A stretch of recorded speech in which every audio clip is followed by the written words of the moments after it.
नाज़रीन आदाब, आप देख रहे हैं INN चैनल। मैं हूं शेख अहमद अली। आज की खास बात में हम देखेंगे कई अहम कौमी और बैनुल अक़वामी खबरें। सदर मजलिस इत्तेहादुल मुस्लिमीन असदुद्दीन अवैसी ने जुमे के रोज़ लोकसभा में अपने ऊपर हापुड़ में हुए हमले को लेकर बयान दिया। उन्होंने कहा कि मुझे जेड सिक्योरिटी नहीं चाहिए, मैं मौत से नहीं डरता, हम सभी को एक दिन दुनिया से जाना है। अवैसी को लेकर लोकसभा स्पीकर ने बोलने से रोका तो उन्होंने कहा कि मैं यहाँ नहीं बोलूंगा तो कहाँ बोलूंगा, मुझे बोलने दीजिए। उन्होंने कहा कि हमें नफरत को मिटाना है।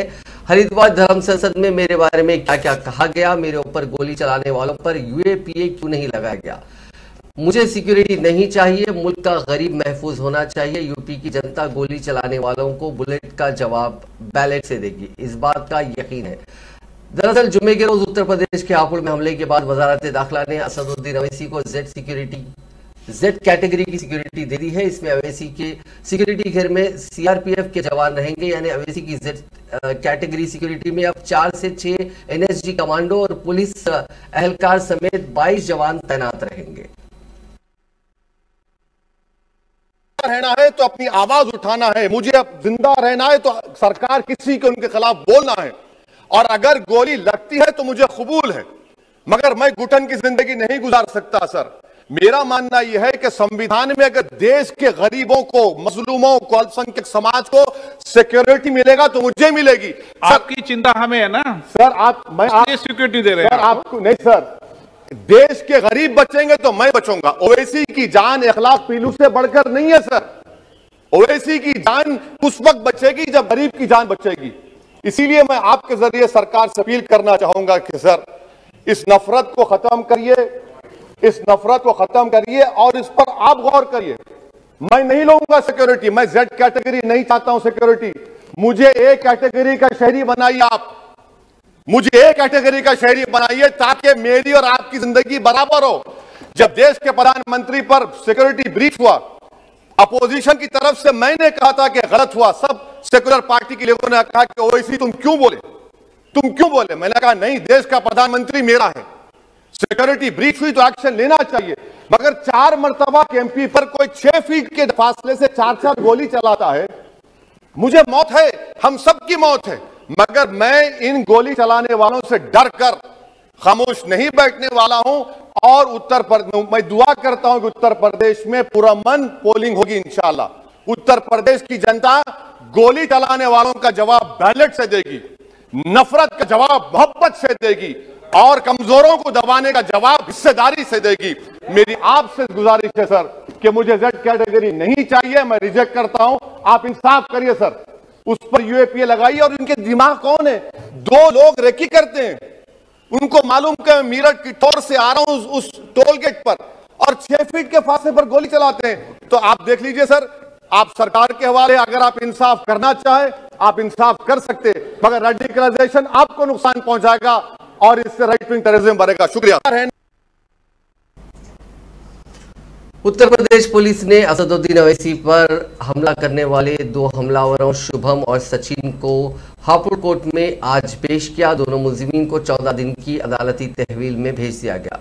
बता दें कि हमलावर सचिन BJP का वर्कर है। शाहीन बाग में गोली चलाने वाले गोपाल शर्मा का वो सपोर्टर बताया गया है। सूबे के ADG law and order Prashant Kumar ने कहा कि असदुद्दीन अवैसी के तकारीर से वो काफ़ी जो दोनों हमलावर हैं वो काफ़ी नाराज थे, इसीलिए उन्होंने असदुद्दीन अवैसी पर हमला करने का फैसला किया था। फिलहाल मेरठ रेंज के IG प्रवीण कुमार हापुड़ जिले में डेरा डाले हुए हैं। ADG law and order Prashant Kumar ने बताया कि इस मामले में थाना बादलपुर जो कि ग्रेटर नोएडा में है, दुराई के रहने वाले सचिन, और थाना नुकर जो कि सहारनपुर में है, वहां का रहने वाला सापला बेगमपुर का वो रहने वाला है शुभम, उसको गिरफ्तार किया गया है। दोनों के पास से एक इलीगल पिस्टल और आल्टो कार बरामद की गई है। इस मामले में एक बाज़ाब्ता शिकायत भी दर्ज कराई गई है, जिसमें मुख्तलिफ सेक्शंस के तहत मुकदमा दर्ज किए गए हैं। डीएमके के अराकीन पार्लियामेंट ने तमिलनाडु को मेडिकल दाखिले इम्तिहान नीट से बाहर रखने के मामले पर बहस के लिए उनकी तहरीक इल्तिवा नामंजूर किए जाने के खिलाफ जुमे के रोज राज्यसभा में हंगामा किया और मुतालबा तस्लीम न किए जाने पर ऐवान से वॉकआउट कर दिया। उनकी हिमायत में कांग्रेस और तृणमूल कांग्रेस के अराकीन भी ऐवान से बाहर चले गए। चेयरमैन वेंकैया नायडू ने ऐवान में दस्तावेज रखे जाने के बाद जैसे ही 0 ओवर यानी वक्फे सिफर की कार्रवाई शुरू करनी चाहिए, डीएमके के रहनुमा तिरुचि शिवा ने तमिलनाडु में नीट से मुतालिक तहरीक इल्तिवा का मसला उठाया। चेयरमैन ने कहा कि मरकज और पार्लियामेंट से मुतालिक मसला नहीं है, इसलिए उन्होंने उसे कबूल नहीं किया। उन्होंने 0 ओवर की कार्रवाई शुरू करने के लिए तृणमूल कांग्रेस के रुकन नदीमुल का नाम पुकारा। इस दौरान डीएमके के अराकीन ने अपने मुतालबे पर जोर जोर से बोलना शुरू कर दिया। कुछ अराकीन चेयर के करीब आकर बोलने लगे। नायडू ने कहा कि डीएमके के अराकीन की तरफ से कही गई कोई भी बात रिकॉर्ड में नहीं जाएगी। उन्होंने अराकीन से अपनी अपनी जगहों पर लौटने की अपील की और कहा कि वो सदर के खिताब पर शुक्रिया की तहरीक में बहस के दौरान तमिलनाडु में नीट के मसले पर अपनी बात रख सकते हैं। उन्होंने कहा कि मसला ना तो एजेंडे में है और ना ही पार्लियामेंट के सामने है। केसी वेणुगोपाल, श्री नीरज डांगी, श्री समीर वोरान, श्रीमती कांता कदम, सबको जन्मदिन का बधाई।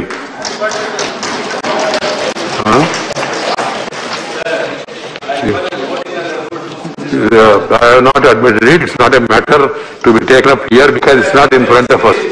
This is not a matter which has been brought to central government. So 0 hour, I have not permitted. Even if 20 people stand, once I have not permitted, it is not going on record. It is not going on record. Sri Muhammad Nazimul Haq, Madam Muhammad Nazimul Haq, not going on record, not to be shown, not to be recorded. Please. Without my permission, you can't dictate to me. Please go to your seat. Okay. That means again you have come back to the mood. You don't want to have 0 hour. Okay, then I have no. You don't want to have 0 hour. I have not admitted it. Please, मैंने admit किया नहीं. श्री मोहम्मद नदीमुल हक,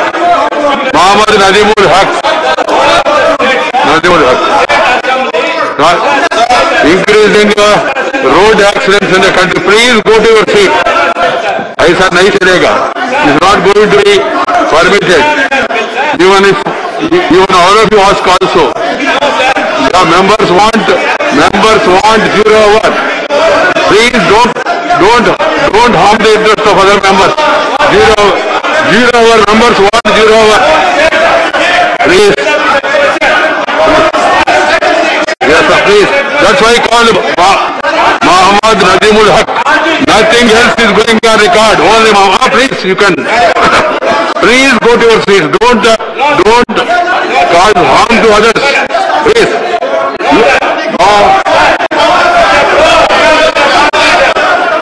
They are all concerned about 0 hour. They are concerned about 0 hour. Please go to your seats. I am not going to allow it. Nothing has come to Government of India. You can discuss all these things during President's address. You can discuss during President's address. You have the opportunity. You don't want.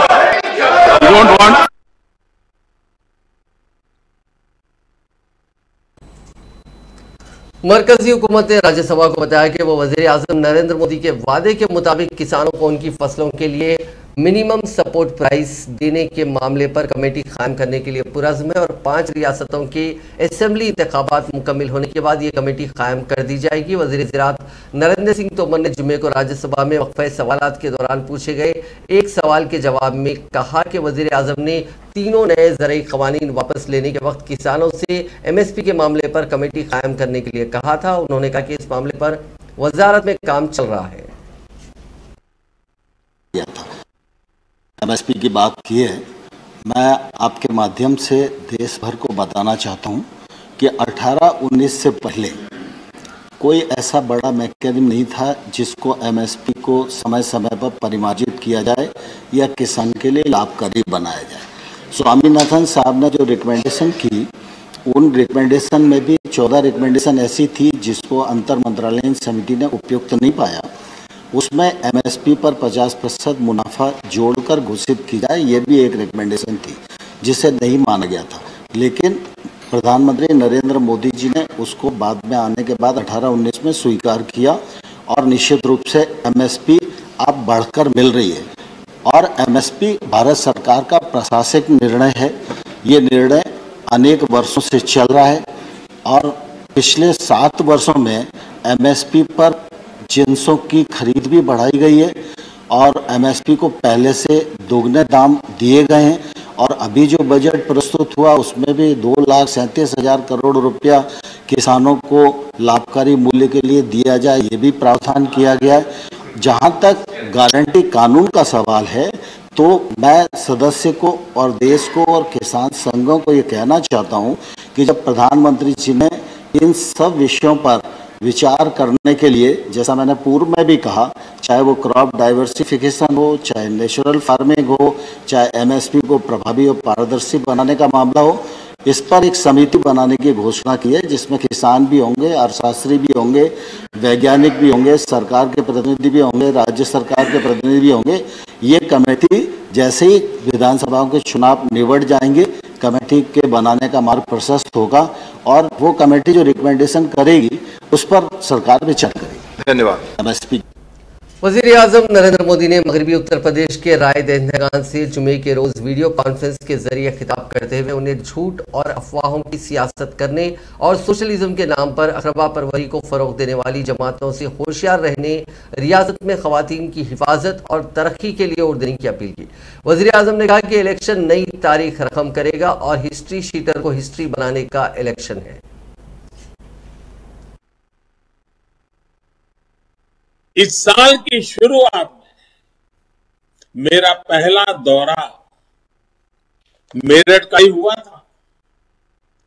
उस दिन मौसम खराब था और इसलिए मुझे सड़क मार्ग से आना पड़ा था, लेकिन मेरठ एक्सप्रेसवे की वजह से मैं 1 घंटे से भी कम समय में दिल्ली से मेरठ पहुंच गया था। इस एक्सप्रेसवे का शिलान्यास करने का सौभाग्य देशवासियों ने मुझे दिया था। मैं इस बात का ये भी सबूत है कि भाजपा की सरकार जो कहती है वो करके दिखाती है, जो काम शुरू करती है उसे पूरा करके दिखाती है। इस साल की उत्तर प्रदेश के वज़ीर आला योगी आदित्यनाथ ने जुमे के रोज गोरखपुर सदर सीट से इलेक्शन लड़ने के लिए अपना पर्चा दाखिल किया। 5 बार से रुकने पार्लियामेंट रहे योगी पहली बार गोरखपुर में शहर की सीट से इलेक्शन लड़े हैं। इस सीट पर 33 सालों से बीजेपी का कब्जा है। योगी के नॉमिनेशन में खुद वज़ीर दाखिला अमित शाह और यूपी के इलेक्शन इंचार्ज धर्मेंद्र प्रधान मौजूद रहे। यह पहली बार है जब अमित शाह किसी के नॉमिनेशन में शामिल हुए। नॉमिनेशन के बाद अमित शाह गोरक्षनाथ मठ पहुंचे और पूजा की। इस मेगा शो के जरिए बीजेपी ने पूर्वांचल में बड़ा मैसेज देने की कोशिश की है। वज़ीर दाखिला ने कहा कि यूपी की जनता बीजेपी के साथ है, इस बार फिर 300 सीट जीतेंगे, अपोजिशन के पास कोई मुद्दा नहीं है। वज़ीर दिफा राजनाथ सिंह ने जुमेरात के रोज अमरोहा के नौगांव सादा से बीजेपी के रुकन असेंबली देवेंद्र नागपाल और मुरादाबाद के कांट से बीजेपी के रुकन असेंबली राजेश कुमार चन्नू की हिमायत में इंतखाबी जलसों से खिताब किया। कांट में अपने खिताब के दौरान राजनाथ सिंह ने कहा कि मजहब और बिरादरी के नाम पर बीजेपी ने कभी सियासत नहीं की और इंसाफ और इंसानियत की बुनियाद पर हुकूमत चलाई। उन्होंने कहा कि हिंदुस्तान को आलमी सतह पर जो विखार हमारी हुकूमत में मिला वो आज़ादी के बाद कभी नहीं मिला था। कांट असेंबली हल्के में इंतखाबी मुहिम के दौरान अवाम से खिताब करते हुए भी राजनाथ सिंह राम मंदिर, पाकिस्तान और कश्मीर को नहीं भूले। राहुल गांधी को शहंशाह करार देते हुए उन्होंने कहा कि अंग्रेजी बोलने वाले राहुल कहते हैं कि बीजेपी हुकूमत की गलत सियासत की वजह से चीन और पाकिस्तान की दोस्ती मजबूत हुई। उनका ये बयान गुमराहकुन है। राजनाथ सिंह ने उसके बाद पंजाब के इलेक्शन में भी हिस्सा लिया और वहां भी कई इंतखाबी जलसों को मुखातिब किया। जब कभी मैं यहां पर आता हूं और दिल्ली में रहती हूं, मुझे हरविंदर साहब के ऊपर लगा हुआ अमृतसर में जो यह स्वर्ण छत्र है, सोने का जो छत्र लगा हुआ है, मुझे ये याद दिलाता है भारतीय संस्कृति की चमक यदि किसी को देखनी हो, भारतीय संस्कृति की चमक हरिंदर साहब के ऊपर लगे हुए स्वर्ण छत्र में वह देख सकता है। इस भारतीय संस्कृति की रक्षा के लिए यहां के हमारे बहुत सारे लोगों ने पंजाब की धरती से अपना बलिदान दिया है और खालसा पंथ ने भी बहुत बड़े बलिदान दिए, तब जाकर आज भारत की संस्कृति पूरी तरह से सुरक्षित है, संरक्षित है।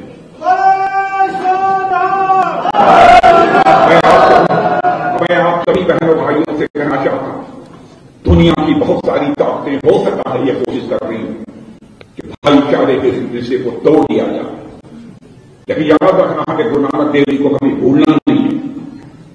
मैं बहनों भाइयों, सिख हो, हिंदू हो, कोई हो, सब भाई भाई है, हमारे भी भाई।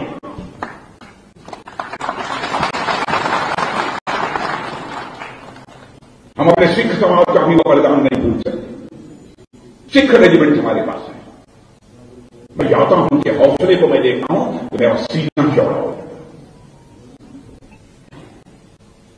सबसे ज्यादा सेना में मैंने देखा है कि अपनी जनसंख्या के हिसाब से अधिक, यदि है तो सिख समाज के,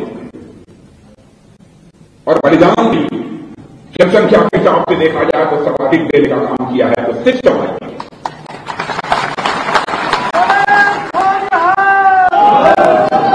आप कहेंगे कि यहां पर सिख समाज के लोग ज्यादा दिखाई नहीं दे रहे, तो राजनाथ सिंह सिखों की बात क्यों कर रहे हैं? बहनों भाइयों, हमारे भाई हैं, और पंजाब की धरती पर खड़ा हूं, यहां अपने सिख भाइयों की बात नहीं करूंगा तो किस धरती पर जाकर अपने सिख भाइयों की बात करूंगा? जब कभी मैं यहां पर आता हूं। समाजवादी पार्टी के सदर अखिलेश यादव ने उत्तर प्रदेश में योगी हुकूमत की नाकामियों का हवाला देते हुए जुमे के रोज कहा कि असेंबली इंतखाबात में रियासत के नौजवान बीजेपी को हर बूथ पर हराने का काम करेंगे।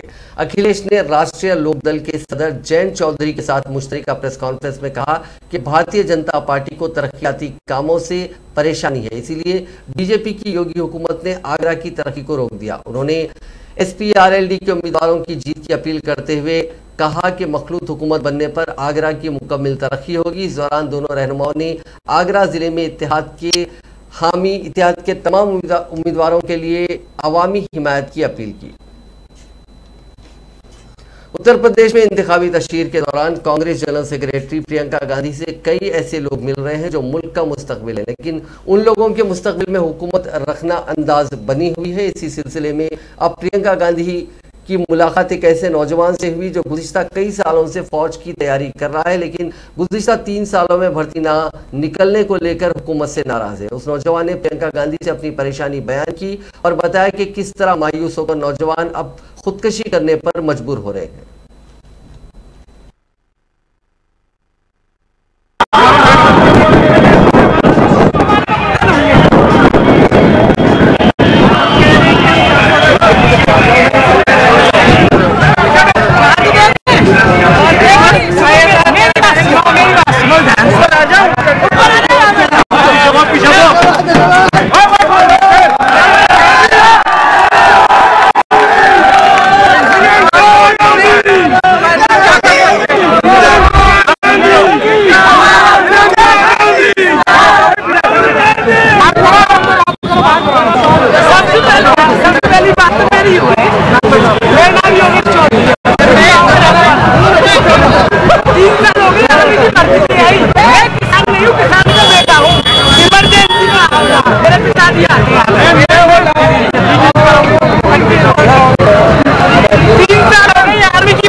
संयुक्त किसान मोर्चा बीजेपी के खिलाफ उत्तर प्रदेश, उत्तराखंड और पंजाब में जोरदार मुहिम शुरू कर चुकी है। अब संयुक्त किसान मोर्चा के तई वफादारी रखते हुए मुख्तलिफ यूनियनों ने भी उत्तर प्रदेश और उत्तराखंड के वोटरों से किसानों को धोखा देने वाली बीजेपी को आइंदा असेंबली इंतखाबात में सजा देने की अपील की। अपील में संयुक्त किसान मोर्चा लीडरों ने कहा कि मिशन यूपी को बीजेपी के खिलाफ चलाया जाएगा, किसी और पार्टी के हक में नहीं। किसानों की बीजेपी के तई बढ़ती हुई नाराजगी को देखकर ऐसा लग रहा है जैसे वो उत्तर प्रदेश के वजीर आला योगी की गर्मी खत्म करने के लिए पुरअज़्म है। भारतीय किसान यूनियन के लीडर राकेश टिकैत का कहना है कि इस किसान मुखालिफ बीजेपी हुकूमत को इंतखाब में सजा देने की जरूरत है। मरकजी बजट में किसान मरकूज पॉलिसियां यूपी के गन्ना किसानों को अदायगी में ताखीर और आवारा मवेशियों के मसाइल जैसे इश्यूज शामिल नहीं है। उन्होंने कहा कि जब वो आपका वोट मांगने आते हैं तो उनसे पूछें कि उन्होंने इन इश्यूज पर किसानों के साथ धोखा क्यों किया। कांग्रेस के सीनियर लीडर और साबिक वजीर आजम मनमोहन सिंह, पार्टी सदर सोनिया गांधी, कांग्रेस के साबिक सदर Rahul Gandhi, party general secretary Priyanka Gandhi Vadra समेत कांग्रेस के तकरीबन 30 स्टार कैंपेनर्स पार्टी उम्मीदवारों के हक में मुहिम चलाने पंजाब जाएंगे। पार्टी की तरफ से जुमे को जारी स्टार कैंपेनर्स की फहरिस्त में Sonia Gandhi, doctor Manmohan Singh, Priyanka Gandhi, party leader Harish Chaudhary, Navjot Singh Sidhu, वजीर आला चरणजीत सिंह चन्नी, मीरा कुमार, राजस्थान के वजीर आला अशोक गहलोत, छत्तीसगढ़ के वजीर आला भूपेश बघेल, पंजाब कांग्रेस के साबिक सदर सुनील जाखड़, पार्टी के सीनियर लीडर प्रताप सिंह बाजवा, अजय माकन, हरियाणा के साबिक वजीर आला भूपेंद्र सिंह हुड्डा, राज्यसभा मेंबर आनंद शर्मा, साबिक मरकजी वजीर कुमारी शैलजा, कांग्रेस हेडक्वार्टर्स के शोबे इत्तलात और नशरियात के इंचार्ज रणदीप सिंह सुरजेवाला समेत कई सीनियर कायदीन इसमें शामिल हैं।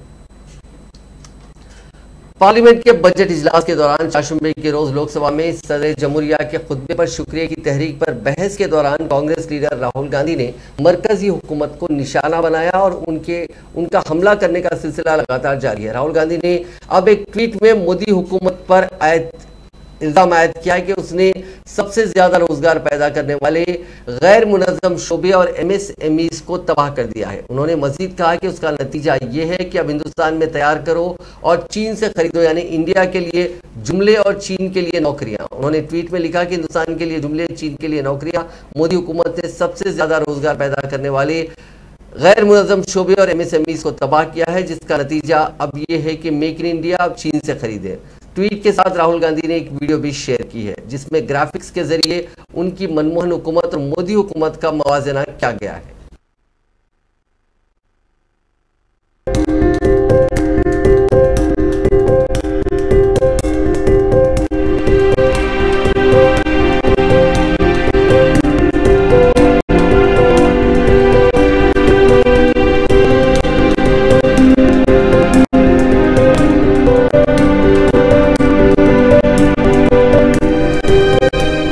साल से सबसे ज्यादा बेरोजगारी आज हिंदुस्तान में है। आपने मेक इन इंडिया की बात की, स्टार्टअप इंडिया की बात की, मगर जो रोजगार हमारे युवाओं को मिलना चाहिए वो नहीं मिला और जो था वो गायब हो गया। रोजगार स्मॉल और मीडियम इंडस्ट्री और जो हमारा इनफॉर्मल सेक्टर है उधर बनता है। लाखों करोड़ रुपया आपने उनसे छीनकर हिंदुस्तान के सबसे बड़े अरबपतियों को दिलवा दिया। आपने पिछले 7 साल में अनऑर्गेनाइज सेक्टर और स्मॉल और मीडियम इंडस्ट्री पर एक के बाद एक आक्रमण किया। आज हिंदुस्तान में आप made in India, made in India, made in India की बात करते रहते हो। मेड इन इंडिया हो ही नहीं सकता। आज बात खत्म हो गई है, क्योंकि मेड इन इंडिया वाले हैं कौन? मेड इन इंडिया वाले स्मॉल मीडियम वाले हैं, उनको आपने खत्म कर दिया। मेड इन इंडिया वाले कौन है? असंगठित लोग हैं, उनको आपने खत्म कर दिया, हटा दिया, परे कर दिया। मेड इन इंडिया नहीं होने वाला है।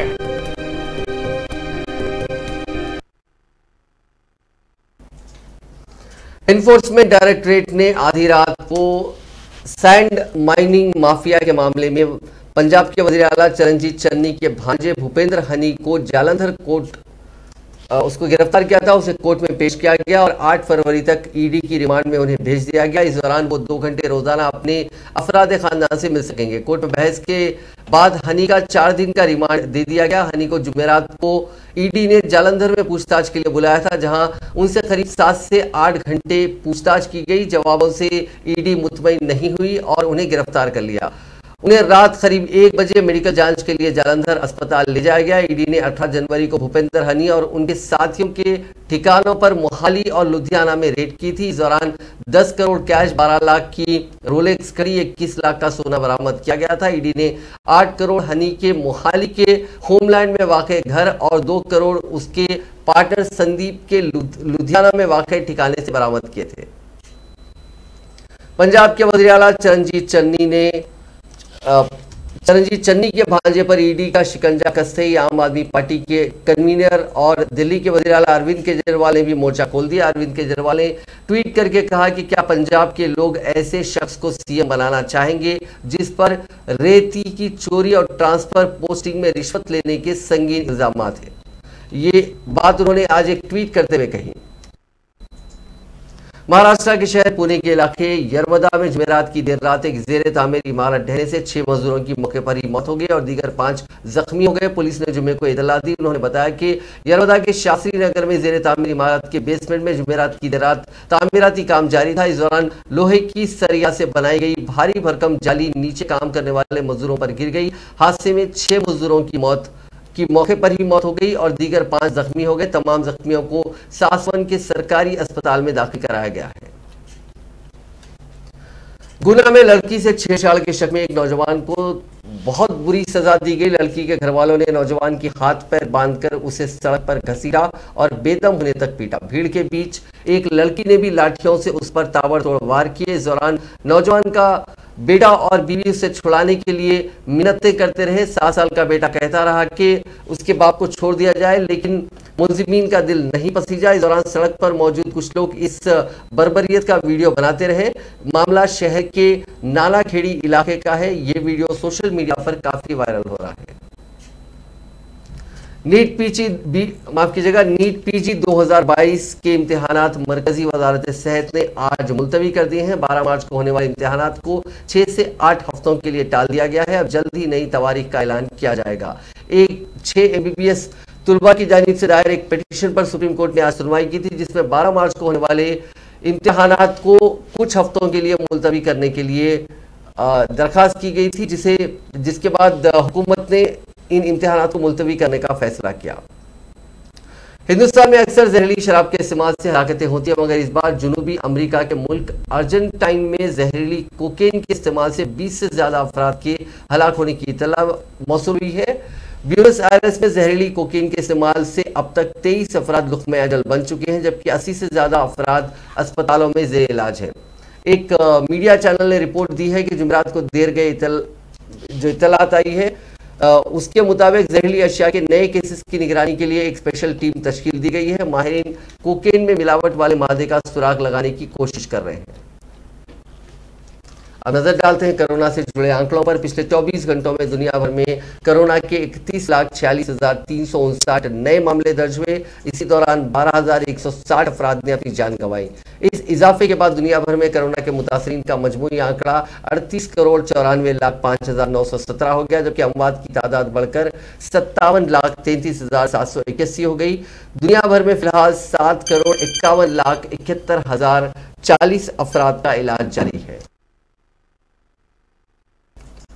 हिंदुस्तान में पिछले 24 घंटों में यानी आज सुबह 8 बजे तक 1,49,000 नए मामले सामने आए। इस दौरान 2,46,000 लोग ठीक हुए, जबकि 1,072 लोगों की मौत हो गई।